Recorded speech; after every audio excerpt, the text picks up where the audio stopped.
Welcome to the Mostly Potted at Night. Mostly, I am Salem, joined by my co-host Graveyard. Hello. This is episode 191. Yes, that's 191 of our weekly All Things Horror podcast.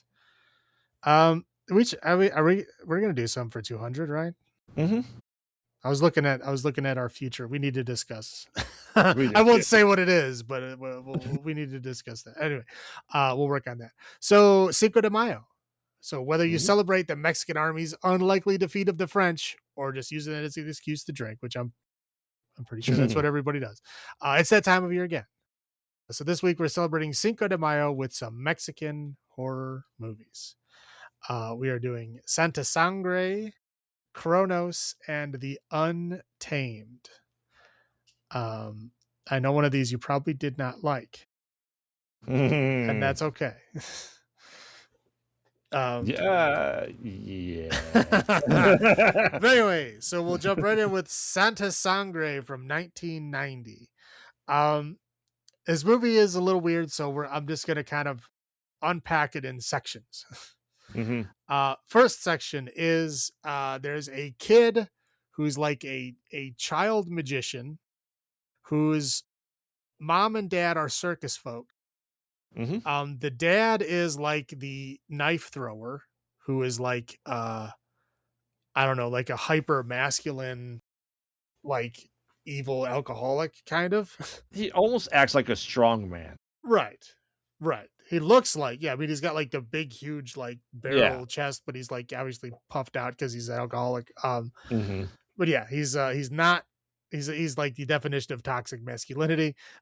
His mom is weirdly religious, but not in the traditional sense. She worships like this saint that she made up, which was like a girl who got her arms cut off. And she's like a saint with no arms, and like apparently the blood that came out of her arms made like a permanent pool that they all like made a shrine around.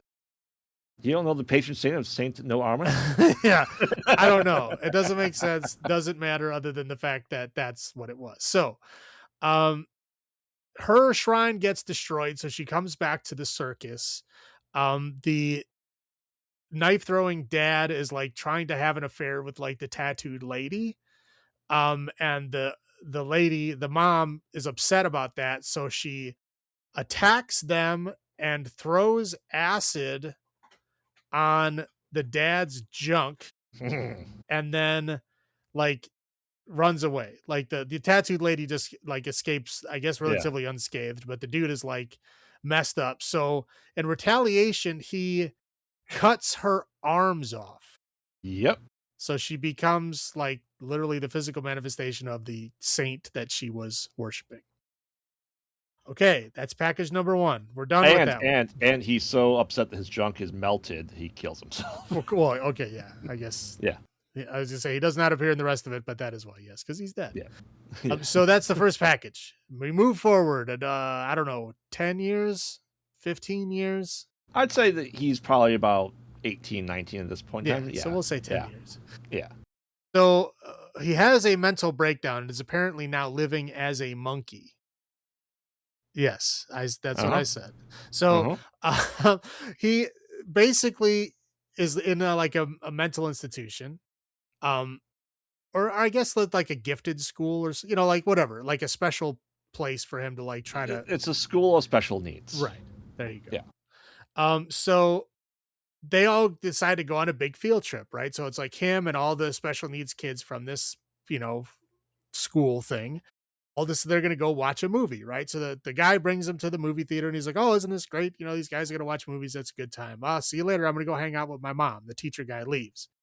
They're like, chaperone is like this weird criminal dude who like takes all their money and then escorts them to like the red light district and like gives them lots of drugs. And then hands them off to a plus-sized woman of the night. And that's like the thing. So the dude is kind of like, I guess he kind of sort of snaps out of his whole monkey thing and just kind of like fades away. right? Um, he goes back to the mental institution and so he hears somebody calling to him through the window. He looks out and it's his mom with no arms. And so she pulls him out of the mental institution, and we're just going to go long story short here. She makes him be her arms. Mm. So she has like performances that she does, like literally things that she does around the house, like making fucking breakfast, playing the piano. Um, she is just a, armless body. And then he is like behind her with his arms in her sleeves of her shirt, acting as her hands.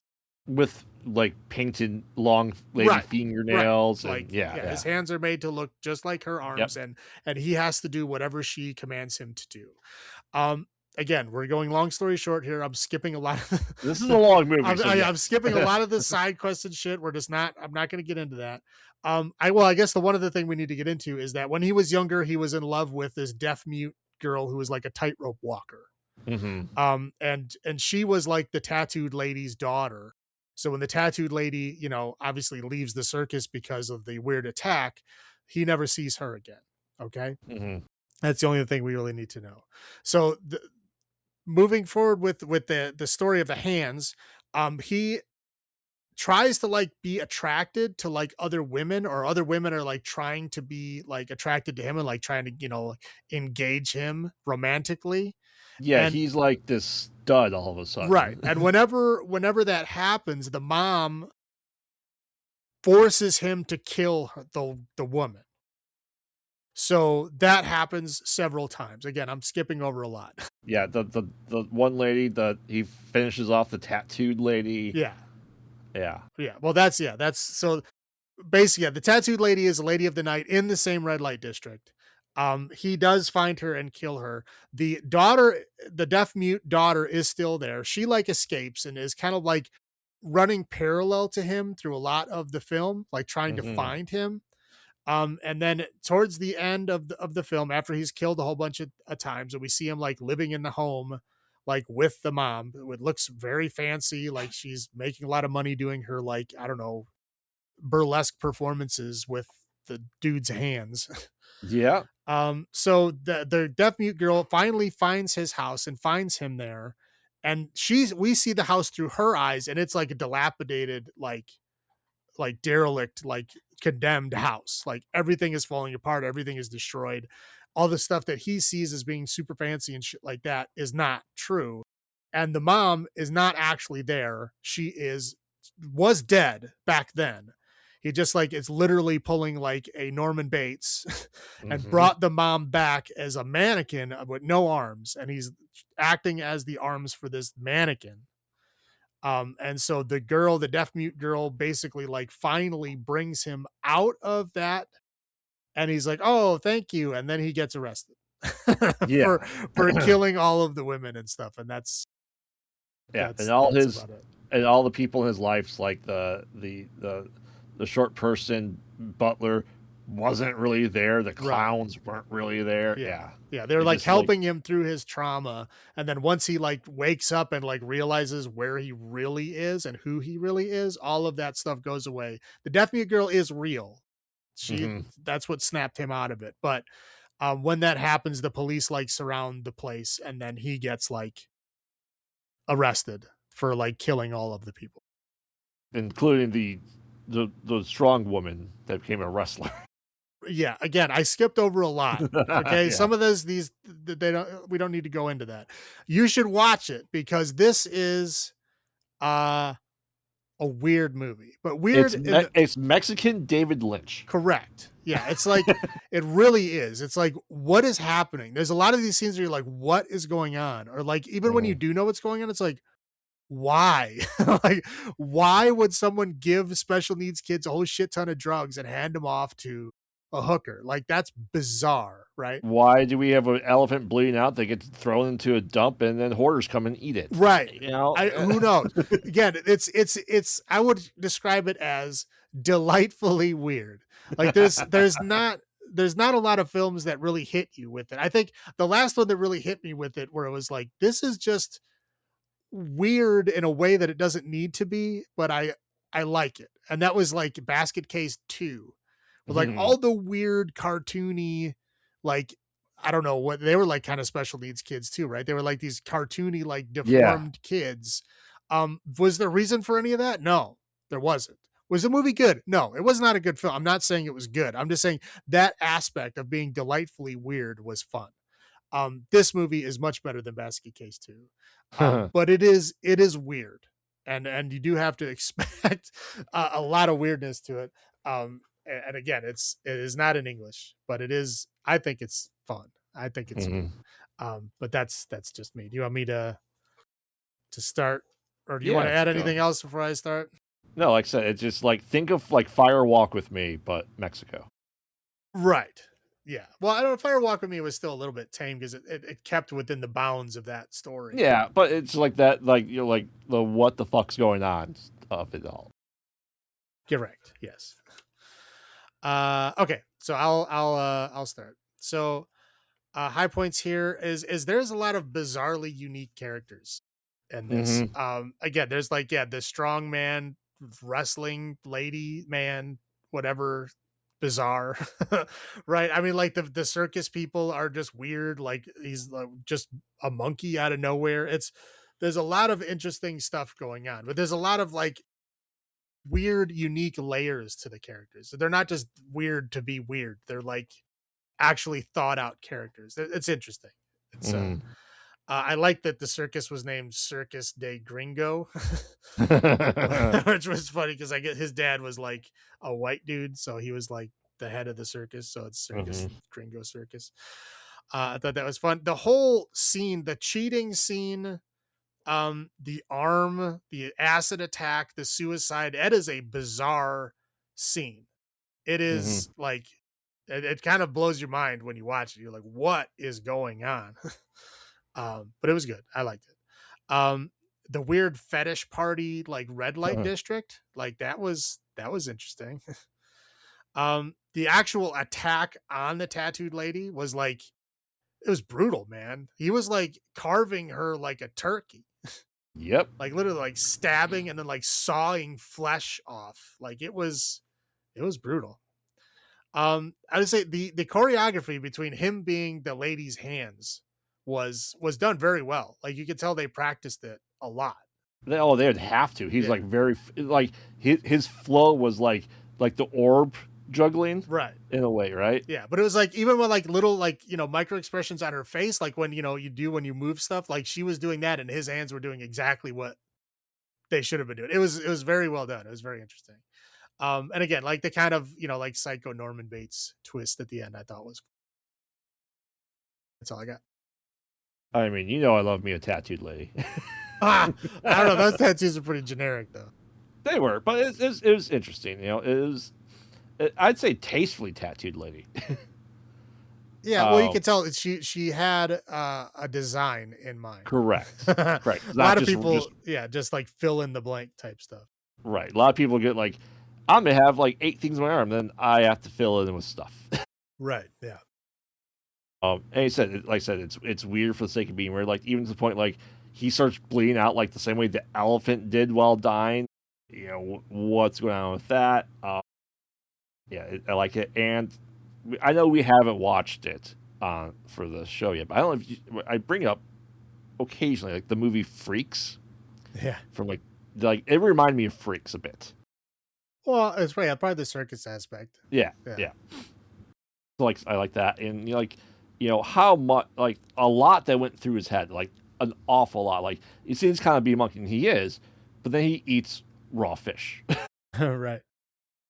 Like I said, it's interesting that he could have escaped anytime he felt like it because he literally just swung from the rope and went up there, which pretty agile for like a magician. If he's like, acrobatics, that'd make more sense. But maybe that's just like they both had 2 jobs in the circus. I don't know. I don't know. I would like to see what happened between the 10 years of going from child magician to monkey man. I don't know. Yeah, I don't know how you make that change, but it happened. yeah.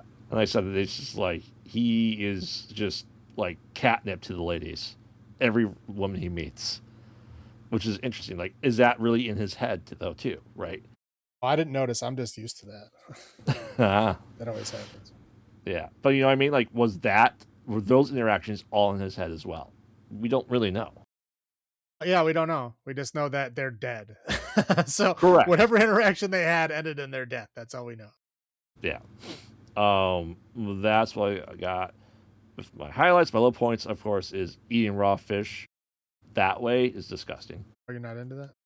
No.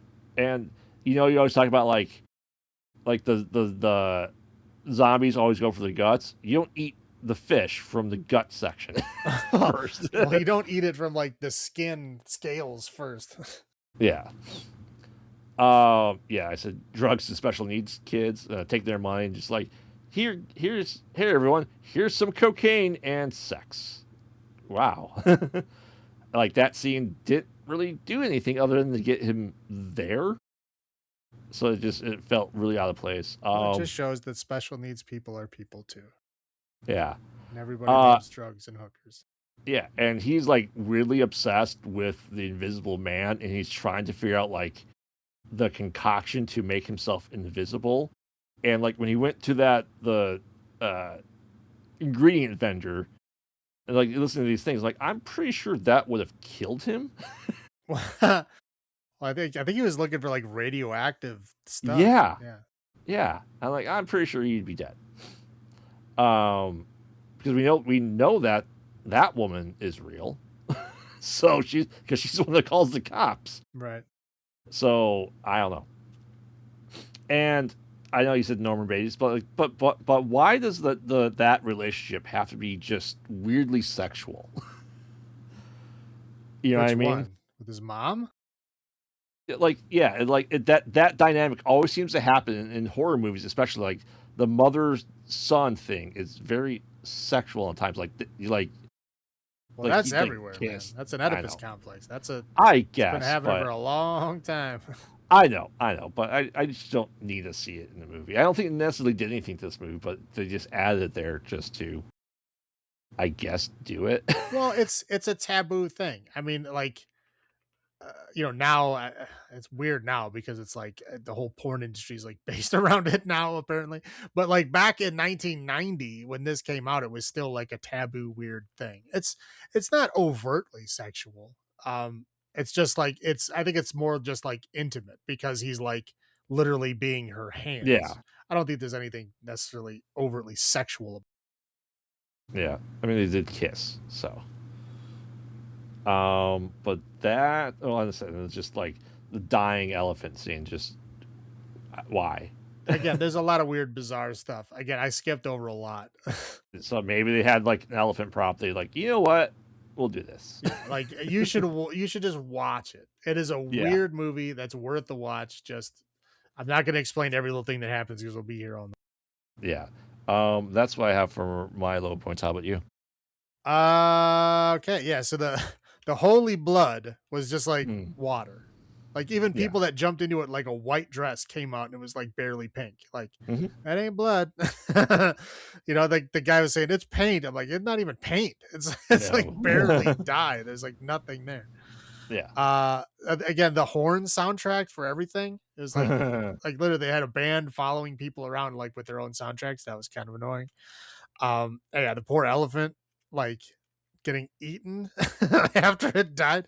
Like they literally put it in this giant casket and dump it into like a landfill off a cliff. Yeah. And like all these like people, it's like the scene from Fury Road where like all the people come out to get the water. It's like they all come out to eat the elephant. It's bizarre.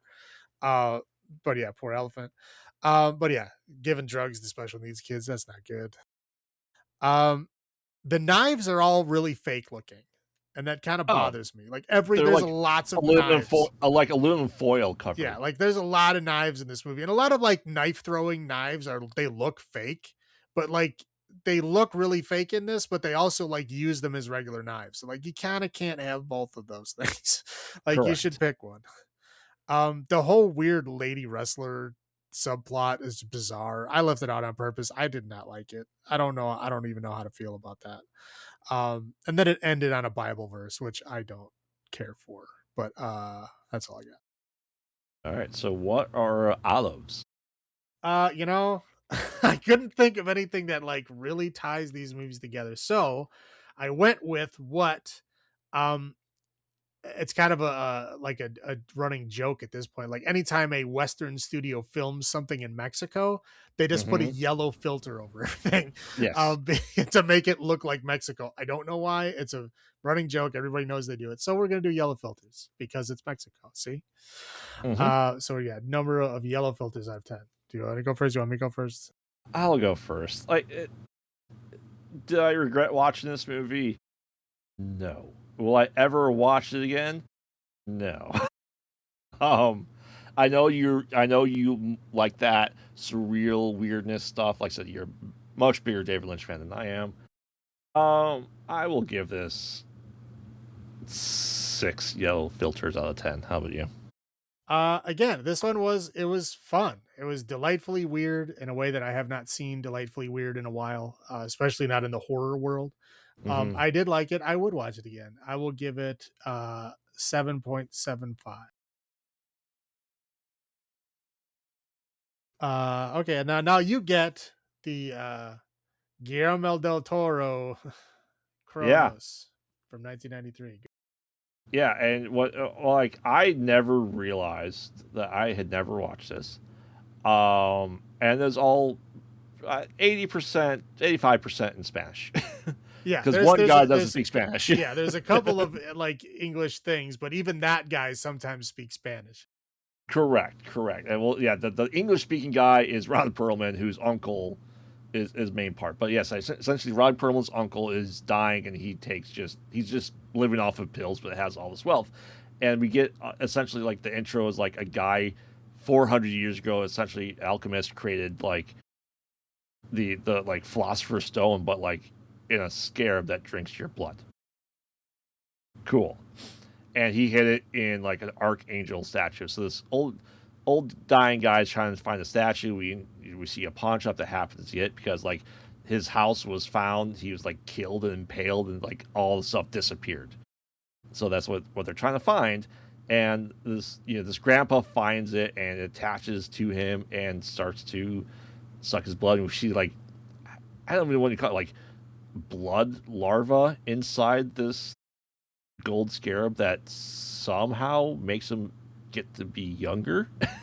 Yeah, I don't know. It's like it essentially what it ends up being is like whatever is inside of there is like some kind of like symbiote Yeah. that like links to the person, and so the person like literally becomes physiologically changed Hmm. because of what's happening to them. And it seems like the bug is somehow like immortal and gives them the part of that immortality by being in symbiosis with it. It's like they're like transfusing blood to each other. Right, something like that. Yeah. Yeah, yeah. And so like so the grandpa starts to get his wrinkles go away. He doesn't really have to see anymore, and he's just kind of worried about this stuff. And like his son dies, so he's taking care of his granddaughter. And all the while, like Ron Perlman is just trying to find uh this stuff, and he gets into like weird accents, and he realizes that he starts craving blood, so it's essentially turning him into a vampire. That's not alchemy, that's vampirism. But okay, alchemist made vampirism. Well, alchemy is weaponizing vampirism to make you immortal. Yeah. And so like he gets he's just this weird obsession with blood. He goes to like a fancy dinner. His wife is gaga, but he like a guy cuts himself, and he's like, oh, and then proceeds to like lick it off the ground. And then he gets kicked in the face by Ron Perlman, gets brought to the grandpa. He's like, yeah, I don't have this, but oh, you used it. Yeah, well, it's linked to you, but whatever you don't destroy it, you kind of need that to live. He's like, okay, okay. And then he just kind of goes, and like he wants to get it back. So now they're just trying to like kill him, and like where he got like wounded on the head, you see that like it's gray ashy skin under it that's underneath, like what we saw the alchemist at the very beginning of the movie, that he's like pure vampire, and sunlight is starting to hurt him. It's right there. Like I said, long story short, Ron Perlman essentially like kills him, but he's like cut up and like part of his stomach. Like no, he's just changed again. and they have like a final fight like on top of a billboard, and he just uses Ron Perlman's body to crash through the ceiling, and he's cut up and just turning more and more into the vampire, to the point where the like he goes there to finish off the old guy, kills him, and yeah, he essentially like, yeah, I'm going to lay in bed and you guys will turn, open up the curtains and I will turn to dust. Fiend. Am I missing anything really critical in there? Critical? No. Yeah, I'm just trying to remember what else really happened major wise in the film that was huge. I don't think there really was much to that. No, I mean that's basically it. I mean, there's a couple of like Ron Perlman actually does kill him, and he wakes up in the Yeah, morgue, like, and yeah, he yeah, survives. But again, like that doesn't really change the story. I'm just yeah, you because didn't really miss anything. yeah, because he's wearing then his like funeral suit the rest of the movie. Right? Yeah. Yeah, yeah, but yeah, essentially what happens there. So yeah, and he does destroy the golden scarab as well, to essentially like make sure that no one else can use it, and then he wants to just die with it. So I think he would have died anyway, but it's quicker that way. yeah, and while I was looking up like the coroner that was just like weirdly happy with everything as he's like patch on the skin, just like put Play-Doh on his forehead to try to skin match it. He's actually in another movie in 2010 as the same character. So there's like it's in We Are What We Are, which is a technically sequel to Chronos, which I did not know about. Did Guillermo del Toro do it? No. I just said, like, I don't think he did it. No. No. And like and it's like, you see that, just in horror stuff, like you see that golden scarab, but I knew it was Chronos, but I just never realized what Chronos was. Because like I said, I had never seen this. Have you? Okay. No, I haven't seen any of these. Yeah. And I just found it very interesting that it was like alchemy, vampire. Like I said, with no explanation, like I said, what this worm creature, because like when you see the blood going there, like we see this like pulsating like larvae in there without ever getting explained what it is. Right. It's essentially like a bug that causes vampirism, and this guy put it in a little machine that will feed that thing and keep it alive as it's a little vampire, but it also like shares his vampirism with the person.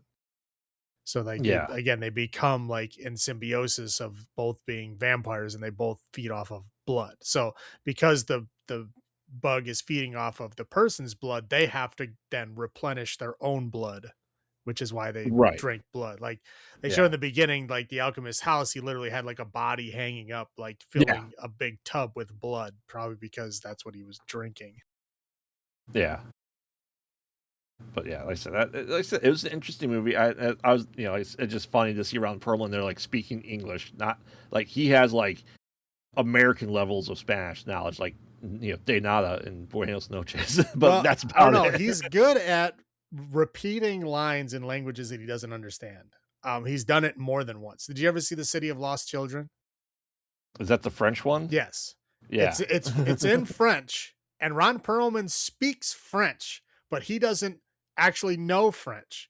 So they Hmm. literally, like in the beginning of the scene, they would tell, okay, here's your lines, and they would just tell him what he's going to say and in what emotion to say it in. And then he Yeah. would just do that. He had no idea what he was saying, which is awesome. Yeah. Yeah. We should probably do an episode with that. That's horror, right? It is. It is. So yeah, I'll go first with my highlights. I think Ron Perlman is great in it. Well, Like he's made for the role. it is. It's an interesting role for him because it's like he kind of plays like a shitty, like kind of vain, like bad guy, which is not Hmm. really the type of. He usually plays like a tough bad dude, Right. just like a Right. no nonsense, pure intimidation. He plays like a weird kind of like slick, vain version of that. It's interesting. It's different than I've seen. Yeah. I mean, Ron's art acting is probably amongst the best in the movie, I would say, Yeah. in my opinion. Um, I like alchemy. I like the idea of alchemy. It's always intrigued me. Um, it's I think it makes for a good background to any story, just because like people still kind of practice alchemy in a way, right? We're still trying to do stuff like that, but it's interesting that it just went into the vampiric route, which is, like I said, I think it's very unique to it. Yeah, listen, I don't think I was expecting vampires at all in this movie. Yeah, it's like a weird version, Yeah, but yeah. yeah, and it's still pretty good body horror for vampires too. Having the ashy skin behind everything. The guy trying to find it and just living off of pills and just like, you know what? I would probably turn into a vampire too. you know, What? I know. I'm like, I was watching, like, you know what? I think I'd use the scarab at some point in my life. um, yeah, I think the music was good. But those are my highlights. How about yours? Yeah, I'll agree with you. Ron Perlman was great. It's great seeing him in that role. It's great seeing him speak Spanish sometimes. That was fun.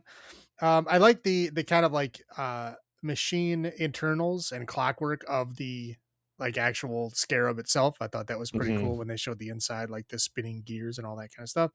Yeah. The dude like lived in a full on factory. Yes. That's cool.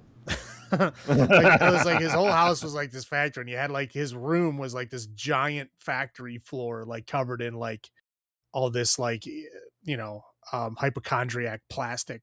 Like people had to wear like the booties and the mask, and they had like a decontamination sequence to like get in there and stuff. It was And you had like the cage elevator. right. Yeah. It was interesting. It was fun. Yeah. But again, it's like you would get interesting characters, like again, they have like interesting elements to them. I mean, like Del Toro is good with that kind of stuff. But again, like the bad guy is kind of like the weird germaphobe, right? Like Yeah. Ron Perlman is like obsessed with plastic surgery and like changing his nose. Yeah, he does Like go like different cards. Like, what do you think of this nose? right. And like the Yeah. grandpa is like normally you'd see it like the grandpa is like, kind of like a good guy that it accidentally happens to and he just rolls with it. No, he's like full on selfish in this. He's Yes. like, no, I'm going to do this. I'm going to take this for myself, which is interesting. All right, that's all I got for high points. I'm gonna go to low points here. Cockroaches, or I should say cucarachas, come out of the statue, and that's really gross. That I they don't do. like that. The weird New Year's Eve party. What the fuck was with the mime clock? I don't know. Like everybody was just dressed up to have a night on the town, and all of a sudden there's like this weird dude in mime makeup wearing a fucking alarm clock outfit. Like, what the fuck? I was like, is this some kind of like Mexican tradition where you got a guy dressed as a clock on New Year's Eve? Not in the 5 years it took for Spanish, no, that I ever saw. It was weird. And anyway, like it seemed like the little girl had like psychic knowledge of like what the grandpa was going through. Yes. Because she doesn't talk. No, she doesn't talk, but like she immediately knew that he wasn't actually dead. Like everybody else is like, oh, he's dead. Oh, we're gonna have a funeral. Oh, whatever. And she's just like, no, he's not. He'll come back. Like immediately knew that. And like when he came back immediately, she cleaned out her toy box and was like, okay, go ahead and get in. She knew that he was going to be hurt by the sun before even he did. She knew he was a vampire. Right. I was like, how did she have all this information? Like, how did she know all this? It was just odd, I thought. And the skin removal, when he was pulling the skin off, it was like super rubbery looking. I mean, because most of the other effects were pretty good. And as that effect, I just thought was like, I don't know, half baked. Not great. That's all I got. Yeah, like I said, the licking off the floor. Like, Well, okay, specify bathroom floor. He was licking blood off a bathroom floor. Yeah, I'm just like, that's gross. Yeah, exactly. I don't even like walking on a bathroom floor with shoes. And wasn't like the guy's bloody nose blood too? I think so. Yeah, like a huge bloody nose. He's like, that's always happens when I drink. Really? Yeah, maybe you should not drink, dude, because that means your blood is probably really thin. Yeah, yeah. You know, the acting, I'd say, it wasn't on par. Like maniacal laugh, father, right, or uncle. Like that's how villainous he was. Like kind of hamming it up a bit. And like I said, I don't know. I would have, if I could, would have given up the scarab. Like I understand he's afraid he's like going to eat his granddaughter, but I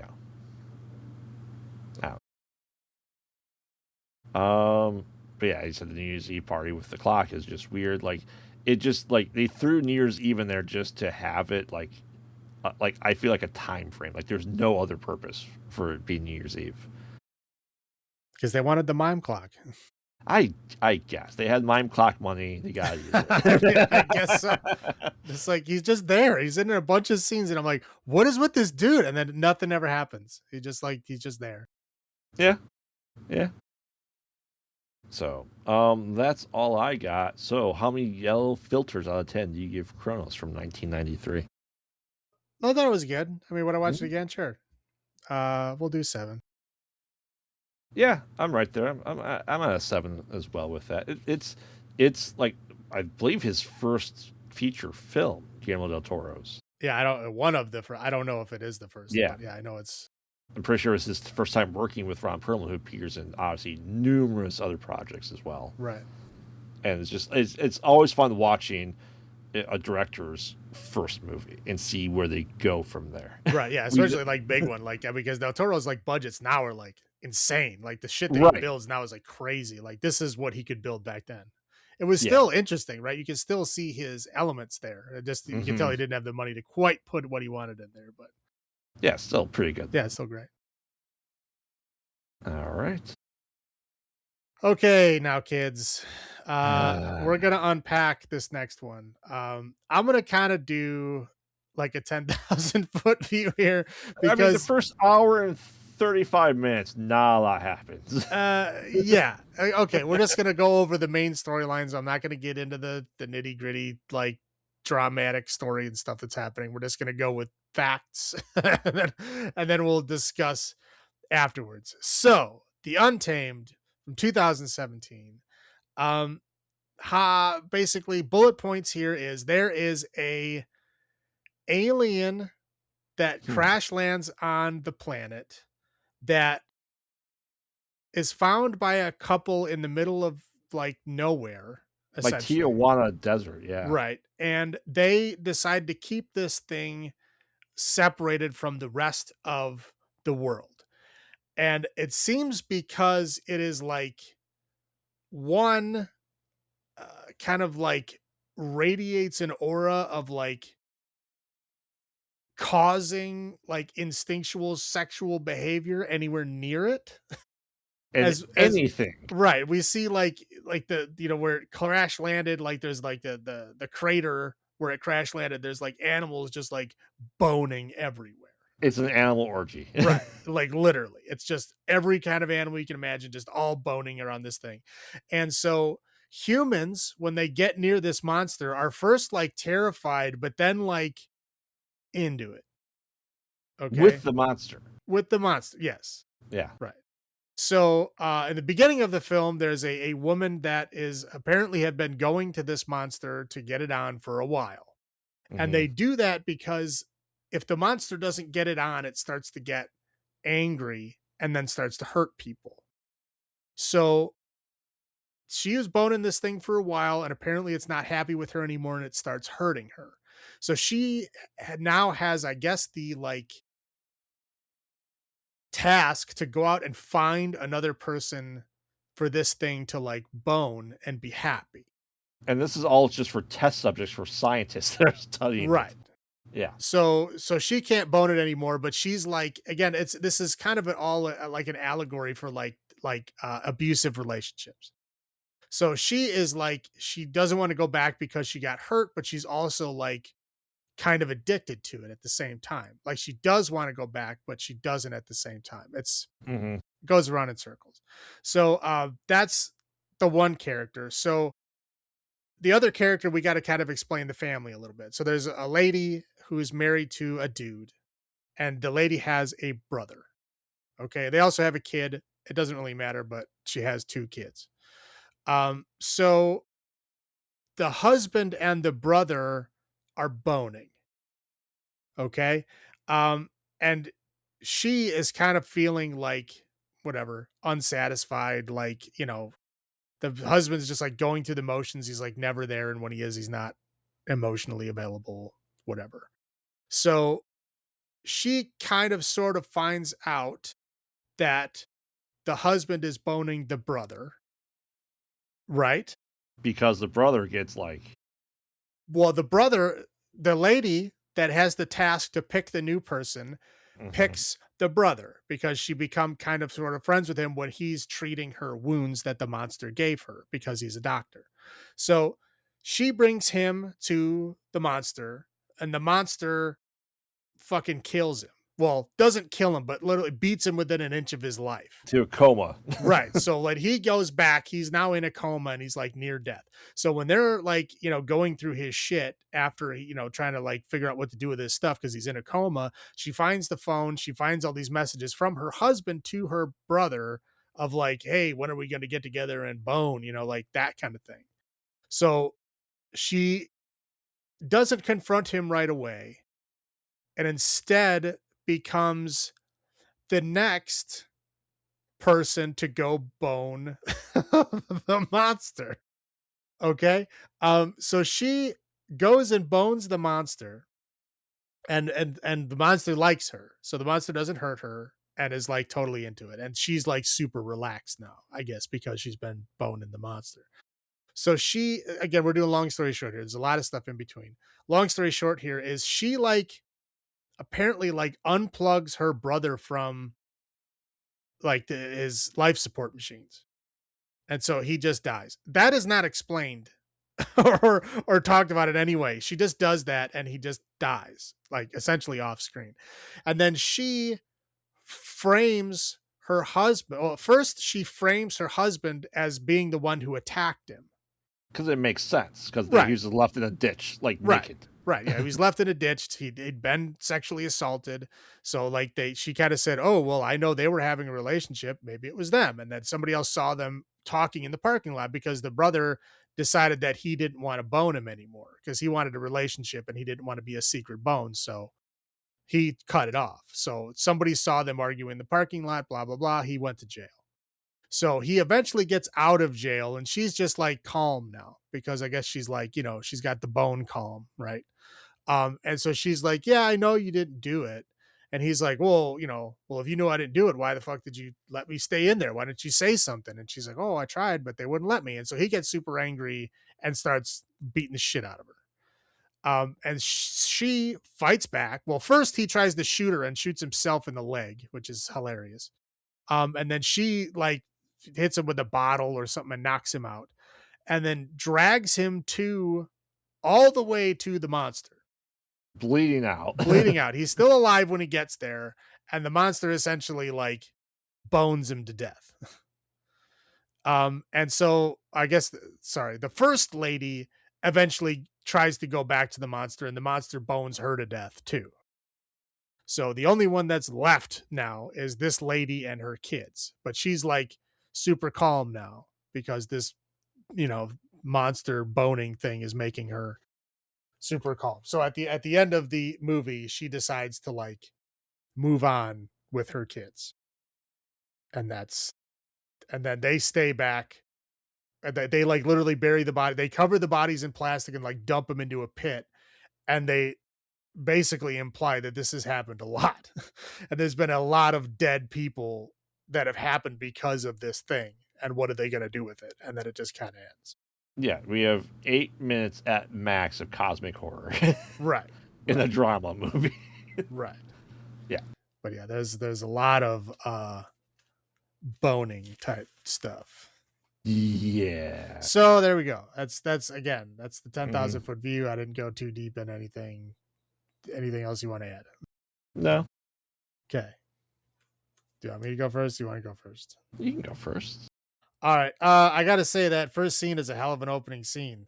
Like, yep. Like, what? Like, literally, it opens up of her boning this like giant Cthulhu like tentacle monster thing, and it's like, oh, okay. Like we were talking full nudity, Yep. boning a tentacle monster, like opening scene of the film.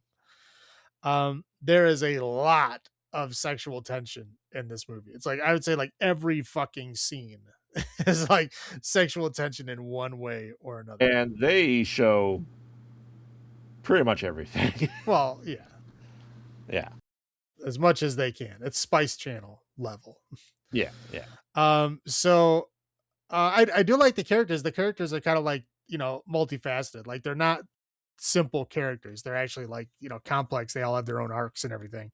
I'm not saying I understand them. I'm just saying they do have interesting kind of arcs and different aspects of their personality. They're not, nobody is really like one dimensional in the movie. Right. Right. And I will say the creature effects were pretty good. They don't Yes. show the monster very much, but when they do, the effects were pretty good. Mm-hmm. That's all I got. Yes. This movie is quite untamed. Yes. Yeah. Like, did you watch it? pretty. I hope you didn't watch it with the wife. No. Okay. She would have walked out opening scene. That's what I figured. Yeah, I say I agree with the characters. Like I said, the cosmic horror. It's like, it's like, what if, you know, the alien from The Thing just wanted to bone people. And it's interesting, like, oh, people are like, we're scientists, and we keep bringing victims. Like, what are you learning from this, though? I I don't know. I know I'm not a scientist, but You learn like how often it bones, like how many times it bones before it starts hurting people or killing. I don't know. I have no idea. Yeah.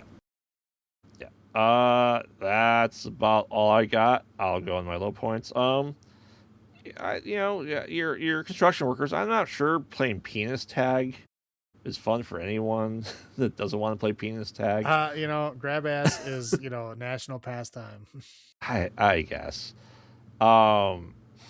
Yeah, like you said, you really don't like the husband. Well, you're not supposed to, because Correct. he's an ass.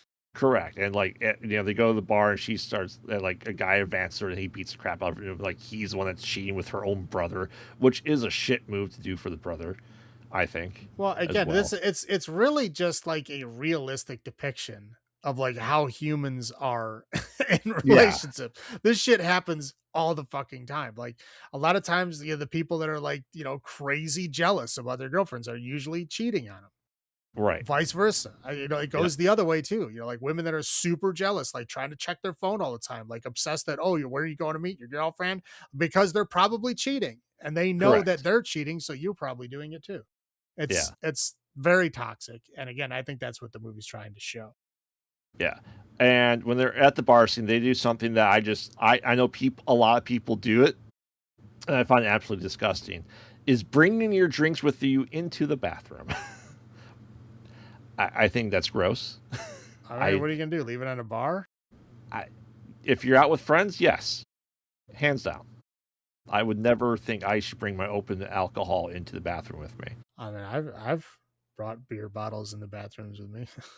It's just something I don't like. But not like I bring it anywhere near what's happening in the bathroom. It's staying by my mouth. Yeah. I'd say it took too long to really get to the cosmic horror. Like there's a lot. Like I said, this seemed like a drama film. That then, like, let's have a little sprinkle of horror in there. That's exactly what it was. Yeah. That was literally the definition of it. And these people have no respects for food allergies in this film. Kids like, I'm allergic to chocolate. Scratch, scratch, scratch. We should take him in. Tomorrow's fine. Well, he's still breathing. I mean, if he's like having going into fucking anaphylaxis or whatever. Yeah. I'm just saying, because like when the guy comes back and lives with his parents' house, the mom makes the dinner. He's like, I don't eat that. Yeah, you have to eat it to not be allergic. Like, respect food allergies. No, he wasn't allergic to meat. He just couldn't eat it. She made the comment though, like, it's if you're allergic to something, you just deal with it. I mean, as shitty as that is, it's the fucking truth. I know. Is that I just read an article the other day and they said like all these kids that are having all these crazy peanut allergies and shit. They're saying like if you don't expose your kids to peanuts in like the first year of their life, they're gonna probably be allergic to peanuts. Like you should give your child peanuts when they're young so that they don't end up being allergic to it later. I know, but like doctors, the doctor thing they say is like no peanut butter until like 2.5. And that's why there's so many peanut allergies. I don't know where it came from. The article literally said you have to expose your child to peanuts in the first like 6 months of their life. And honey. That too. Local honey. Well, honey is good. If you get local honey, it's good for allergies because it has like small doses of the local pollen in the area, and it's supposed to like help you deal with it. Yeah. And like I said, this and there's, I would say, graphic enough that it didn't need to be as graphic as it was. Right. Oh, another thing I learned is, like here we have the peanut allergies, which are like, can be deadly and shit. How much like citrus allergies do we have?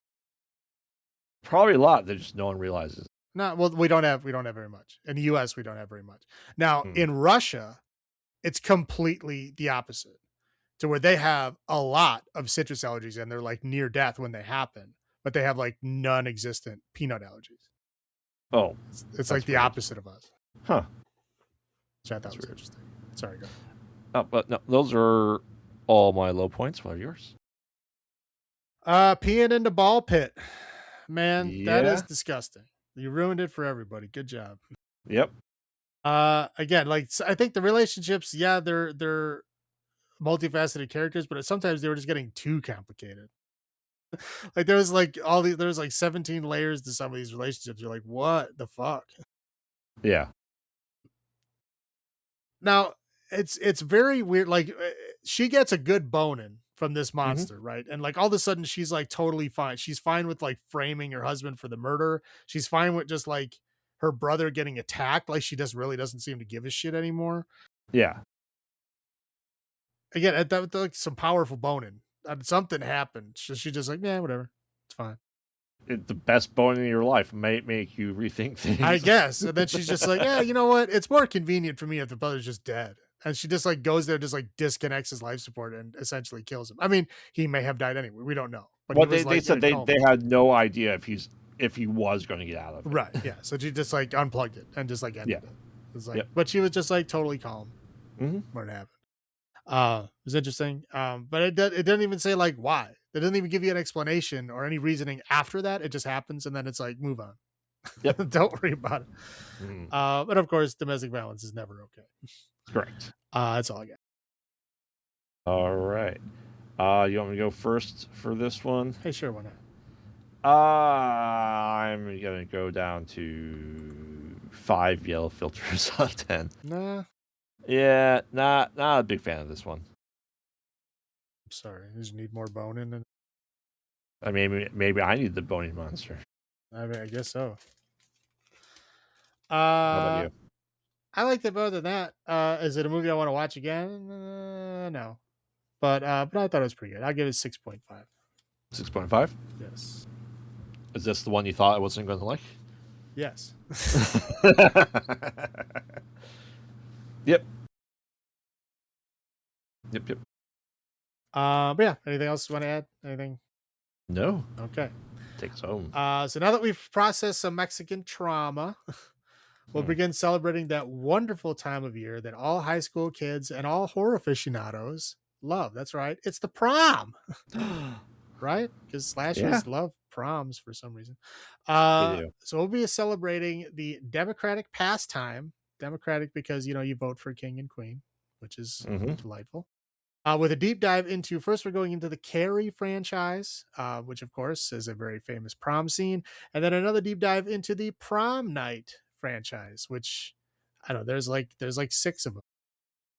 About, yeah. So, so pick out your best dress and join us next week. And remember, we watch bad movies so you don't have to. And this has been Graveyard saying, have you checked on the children? This is Salem saying, long live the new friendship.